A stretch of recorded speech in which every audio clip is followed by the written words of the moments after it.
Hello everyone. अब हम पढ़ने जा रहे हैं एक बहुत ही ज़्यादा इम्पॉर्टेंट टॉपिक जो कि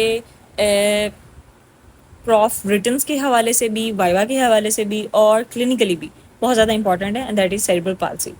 सेरेब्रल पाल्सी बेसिकली क्या है? ये एक disorder of movement and posture, यानी इसके अंदर पेशेंट का एक तो मूवमेंट अफेक्टेड होती है, इसके अलावा पेशेंट का पॉस्चर इफेक्ट होता है। क्यों इफेक्ट होता है? क्योंकि बेसिकली ब्रेन की डेवलपमेंट के अंदर डिफेक्ट होता है। ठीक है, तो ब्रेन की डेवलपमेंट के अंदर डिफेक्ट होने की वजह से मूवमेंट और पॉस्चर जो है वो अफेक्ट होता है।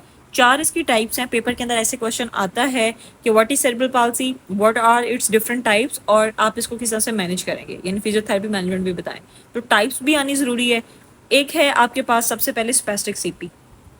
स्पेस्टिक सीपी ये है कि आपके पास किसी एक लिम्ब के अंदर, 2 लिम्ब्स के अंदर, चारों लिम्ब्स के अंदर या पूरी बॉडी के अंदर आपके पास प्लेजिया हो, यानी कि जब स्पेस्टिसिटी मसल्स की टोन ज़्यादा हो जाती है तो मसल्स की टोन ज़्यादा हो सकती है और इसकी वजह से आपके पास अल्टीमेटली प्लीजिया भी हो सकता है। आपको पता है कि मोनोप्लीजिया क्या होता है? जब वन लिम्ब इन्वॉल्व होता है।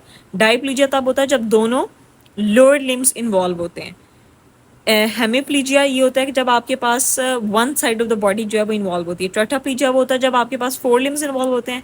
और क्वाड्रीप्लीजिया ये होता है कि जब आपके पास 4 लिम्स, ट्रंक और फेशियल मसल्स इन्वॉल्व होते हैं। इसके अलावा आपके पास सेकंड टाइप है एथिटॉइड सीपी या डिस्कनेटिक सीपी। डिस्कनेटिक सीपी आपको पता है, डिस्कनेटिक लफ्ज से आपको शोर है कि डिस्कनीकिया यानी पेशेंट के अंदर एबनॉर्मल मूवमेंट हो रही होगी। इसके अलावा एटेक्सिक सीपी जिसके अंदर पेशेंट का बैलेंस जो है वो ठीक नहीं होगा। और मिक्स सीपी के अंदर ये सारी चीज़ें जो हैं वो हो सकती हैं। अच्छा, नेक्स्ट है कि आप अब इसके अंदर किस तरह से फिजियोथेरेपी मैनेजमेंट करेंगे एक पेशेंट, अगर आपके पास सीपी का पेशेंट है।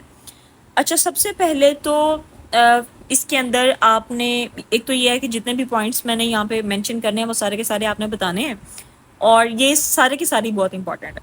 अच्छा, सबसे पहले अगर आप देखें तो न्यूरो डेवलपमेंटल ट्रीटमेंट, इसके अंदर एक टेक्निक है बोबैथ टेक्निक। ठीक है, अच्छा, बोबैथ टेक्निक के ऊपर मैं एक अलग से एक जो है वो वीडियो बनाऊंगी, लेकिन आप फिलहाल के लिए इसको इतना याद रख लें कि ये न्यूरो डेवलपमेंटल ट्रीटमेंट है, क्योंकि जैसे कि आपको पता है कि सेरेब्रल पाल्सी के पेशेंट के अंदर ब्रेन की डेवलपमेंट के अंदर डिफेक्ट है।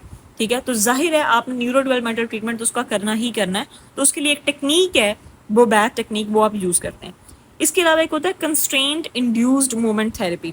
कंस्ट्रेंट इंड्यूस्ड मूवमेंट थेरेपी क्या होता है? जैसे फॉर एग्जांपल कि आपके पास जो हेमीप्लीजिक पेशेंट्स होते हैं जिनके अंदर पूरी जो one side of the body है वो प्लेजिक होती है, यानी उसके अंदर प्लेजिया है, तो उसके अंदर क्या होता है कि आप उस साइड को कंस्ट्रेन कर देते हैं।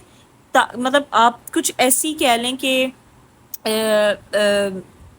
कवरिंग करते हैं उसके ऊपर, यानी आप उसकी एक डिफरेंट इसके लिए डिवाइसेस भी यूज़ किए जाते हैं ताकि पेशेंट जो अपना जो अनअफेक्टेड साइड है उसको कंस्ट्रेन कर दें, ताकि अल्टीमेटली जो पेशेंट अपनी अफेक्टेड साइड है ना उसी को ही यूज़ करे। यानी आप इसको ऐसे याद करें कि अगर फॉर एग्जांपल के पेशेंट का लेफ्ट साइड का हेमीप्लेजिया है, ठीक है, तो ज़्यादातर तो ये होता है ना पेशेंट अपने राइट हैंड से काम करता रहता है, तो अगर आप उसकी राइट साइड को बांध देंगे किसी चीज़ के साथ तो अल्टीमेटली पेशेंट लेफ्ट साइड से यूज़ करेगा। तो इसको हम कहते हैं कि कंस्ट्रेन इंड्यूस मूवमेंट थेरेपी के पेशेंट अल्टीमेटली अपनी अफेक्टेड साइड को यूज़ करने लग जाता है। इसके अलावा गेट ट्रेनिंग, गेट ट्रेनिंग बहुत ज़्यादा इंपॉर्टेंट है। गेट ट्रेनिंग आपको सबसे पहले तो ये भी पता होना चाहिए कि सीपी के अंदर कौन सी गेट होती है। तो सीपी के अंदर सीजरिंग गेट होती है। ठीक है, सीजरिंग गेट के अंदर क्या होता है कि आपके पास जो हिप एडक्टर्स होते हैं वो स्पेस्टिक होते हैं और जो हिप एबडक्टर्स होते हैं वो वीक होते हैं। ठीक है, इसके अलावा ये होता है कि आपने पैसिव स्ट्रेचिंग करवानी है। ठीक है, यानी जो भी स्पेस्टिक मसल्स हैं उनकी आप जो है ना वो कराते हैं, स्ट्रेचिंग करते हैं। अभी जैसे हमने बिल्कुल अभी मैंने बात की कि सीजरिंग गेट के अंदर जो हिप एडक्टर्स होते हैं वो स्पेस्टिक होते हैं, तो आप हिप एडक्टर्स की स्ट्रेचिंग तो ज़रूर कराएंगे ही कराएंगे, बाकी आप जो हैम्स या काव वगैरह उसकी भी स्ट्रेचिंग करवा सकते हैं। ठीक है, और अपर लिम्ब के अंदर भी अकॉर्डिंगली, लेकिन सीजरिंग गेट के अंदर क्योंकि हिप एडक्टर्स स्पेस्टिक होते हैं तो उनकी स्ट्रेचिंग तो आपने करवानी ही करानी है। इसके अलावा वेट बेरिंग भी आप पोजिशन पेशेंट को करवाते हैं ताकि उसके अंदर कॉन्ट्रैक्चर ना बने, क्योंकि अगर पेशेंट वेट बेरिंग नहीं करेगा अब वो बहुत टाइम तक कह लें कि अपने बॉडी को, अपने लिम्स को यूज़ नहीं कर रहा वो बच्चा, तो उसके अंदर कॉन्ट्रैक्चर्स बन जाएंगे। तो आपने पेशेंट को वेट बेरिंग करवानी है टू रिड्यूस कॉन्ट्रैक्चर। ठीक है जी, नेक्स्ट पॉइंट है कि splints and cast, serial casting वगैरह आप यूज़ करते हैं। अच्छा, इसके अंदर ये है कि आपके पास डिफरेंट जो है ना ऑर्थोटिक डिवाइसेस होती हैं, और डिफरेंट असिस्टिव टेक्नोलॉजी आप यूज़ करते हैं कि पेशेंट को आप यानी कोई सप्लिंट दे देते हैं, कास्ट यूज़ करते हैं ताकि उसकी कह लें कि जो बॉडी की अलाइनमेंट है, ये जो पॉस्चर है वो ठीक हो जाए, क्योंकि आपको पता है कि सीपी के पेशेंट का पॉस्चर भी ख़राब होता है, तो उसकी वजह से आप उसके अंदर डिफरेंट स्प्रिंट्स एंड कास्ट जो है वो यूज़ करते हैं। इसके अलावा आप स्टेटिक वेट बेरिंग एक्सरसाइजेस करा सकते हैं। मसल्स की जाहिर है आपने स्ट्रेंथिंग करवानी है, जैसे कि आपको पता है कि सीजरिंग गेट के अंदर जो हिप एबडक्टर्स हैं वो वीक हैं, तो आपने एबडक्टर्स की स्ट्रेंथिंग करवानी है। फंक्शनल एक्सरसाइजेस तो बहुत ज़्यादा ही इंपॉर्टेंट है, ठीक है। और इसके अलावा इलेक्ट्रिकल स्टिमुलेशन के अंदर आपके पास टेंस आ जाता है। ये सारी बातें आपने याद करनी है, इसमें से कोई भी पॉइंट छोड़ना नहीं है। देन आपके पास जाती है सेंसरी इंटीग्रेशन ट्रेनिंग। इसके अंदर ये होता है कि पेशेंट को यानी आपने डिफरेंट उसकी जो, क्योंकि ब्रेन के अंदर देखें उसकी ब्रेन की डेवलपमेंट नहीं है, तो ब्रेन की डेवलपमेंट जब आपके पास डिफेक्टिव होती है तो ना सिर्फ मोटर जो सिस्टम है वो अफेक्ट होता है, बल्कि सेंसरी सिस्टम भी इफेक्ट होता है, ठीक है। तो आपने उसकी दूसरी बात यह है कि आपने सेंसरी इंटीग्रेशन ट्रेनिंग ऐसे करनी है कि उसके मोटर सिस्टम को भी इंप्रूव करने के लिए, यानी पेशेंट डिफरेंट क्लूज से, फॉर एग्जांपल कि अपनी आंखें बंद करके किसी चीज़ को आइडेंटिफाई करने की कोशिश करे, यानी इस तरह की चीज़ें भी आपने पेशेंट की न्यूरो डेवलपमेंटल थेरेपी के अंदर शामिल करनी होती है। इसके अलावा टास्क ओरिएंटेड अप्रोच होते हैं कि यानी डिफरेंट, जैसे बच्चे हैं फॉर एग्जाम्पल सीपी चाइल्ड है आपके पास, तो टास्क ओरिएंटेड अप्रोच ये है कि आप एक तो उसको इंगेज भी कर सकते हैं किसी एक्टिविटी के अंदर, तो उससे यानी कि वो पेशेंट जो होता है वो बेहतर तरीके से अपनी कह लें कि एक्टिविटी परफॉर्म कर सकता है। यानी जैसे बच्चों के अंदर जो सीपी चाइल्ड्स होते हैं, जैसे अगर फॉर एग्जांपल आपने उनके अंदर ओवरहेड मूवमेंट करवानी है, तो आपने यानी डिफरेंट अगर आपने देखा हो जो बच्चों का अगर फिजियोथेरेपी होती हुई, तो वहाँ पे उन्होंने ओवरहेड कुछ चीज़ें जैसे ऐसे लटकाई होती हैं, मतलब कुछ ऐसी कलरफुल चीज़ें ताकि बच्चा अट्रैक्ट होकर खुद ही अपना हाथ ऊपर करके उसको पकड़ने की कोशिश करे, ठीक है। इसके अलावा ऑक्यूपेशनल थेरेपी आप करते हैं, हाइड्रोथेरेपी भी इम्पॉर्टेंट है। अच्छा, ऑक्यूपेशनल थेरेपी जो है ये क्यों आप इम्पॉर्टेंट है?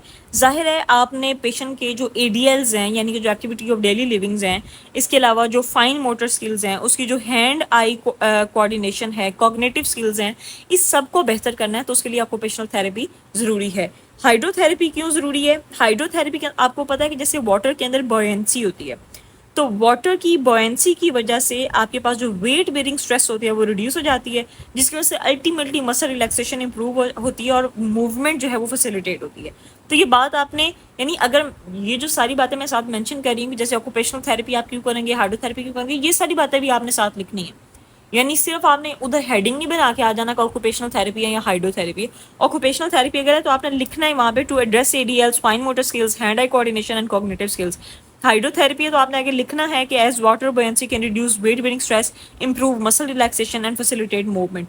इसके अलावा ऑर्थोपेडिक इंटरवेंशन आप कर सकते हैं, जिसके अंदर टेंडन लेंथनिंग और मसल रिलीज वगैरह इंटरवेंशन होते हैं। यानी ये एक ऐसे सर्जिकल प्रोसीजर्स होते हैं जिसके अंदर फॉर एग्जांपल एचिलीज टेंडन है, जो आपका जो टी होता है, जिसकी वजह से पेशेंट की जो हील है वो ग्राउंड के ऊपर नहीं लग रही होती, ठीक है, और बच्चा अपने पाँव के ऊपर पूरा वजन डाल के नहीं चलता, तो उसके अंदर ये होता है कि आप उसकी जो टीए है, जो एचिलीज टेंडन है, उसकी सर्जरी करते हैं, उसको आप जो है वो लेंथन करते हैं, और इस तरह से डिफरेंट और मसल रिलीज इंटरवेंशंस भी होती हैं जो कि सीपी के पेशेंट के अंदर इंपॉर्टेंट होती हैं। तो ये सारी बातें भी आपने ली, जैसे अगर आप हेडिंग बना के नहीं आ जाएंगे वहाँ पे कि सिर्फ ऑर्थोपेडिक इंटरवेंशन कर सकते हैं, आगे आप लिखेंगे कि टेंडन लेंथनिंग या मसल रिलीज वगैरह कर सकते हैं, ठीक है। तो ये सारी वो बातें हैं जो कि आप सीपी की मैनेजमेंट के अंदर ज़रूर लिख के आएंगे, अदरवाइज़ आप एग्जामिनर से बिल्कुल भी तवक्को ना करें कि वो आपको पूरे नंबर देगा।